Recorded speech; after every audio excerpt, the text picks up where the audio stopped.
Share ko lang guys. So ito na yung bagong setup ko guys. Bali pinalitan ko lang to guys. Doon sa old video ko guys kay 500 watts lang yon. Kaya bumili ako ng for 1,500 yes, 1,500 watts. So equivalent to 1.5 kilowatt. So as you can see guys, so wala pa to sa last video ko guys itong mga parameters, yung mag-check sa mga watts, sa voltage protection. And then guys, meron din akong bumili na ETS,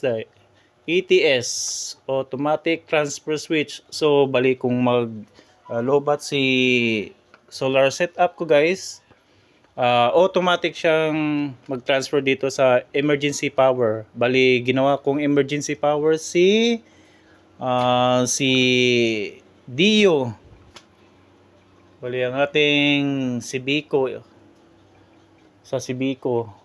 So ito yung solar panel sa solar setup I mean. Then ito sa Sibico nga electricity. So naka-set up na din yung mga wifi ko dyan guys.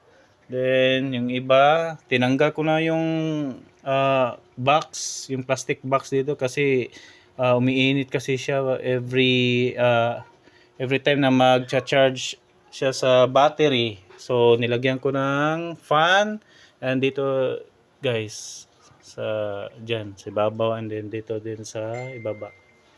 So napaka-solid nito guys. Pure Cinewave power inverter.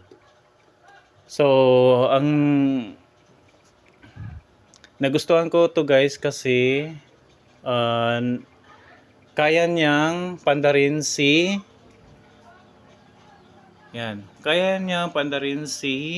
ref. Yan. So para maniwala kayo guys. So guys, naka-on yan. Naka-on yan guys. So bali ito guys 12 volts lead light ito. Yan. 12 volts. Then sa labas din guys. Yan. Meron din sa likod ng bahay guys.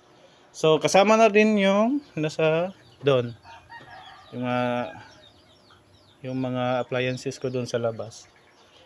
And then meron din akong nilagay guys na remote control para sa lights. So ito guys. Ito siya. Yan. Connected yan sa mga lights ko yan guys. So ito yan. So try natin guys. Ito. So yan sa labas. Nag-on siya guys. Tignan nyo ha. So, diba? Naka-remote lang yan guys. Then dito sa kusina. Yan.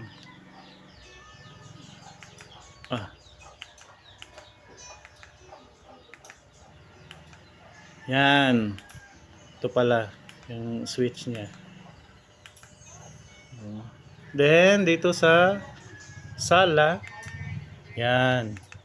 O di ba? Automatic. Naka-solar lang yung lahat, guys. Then ito sa CCTV. Ito sa ito. Yan.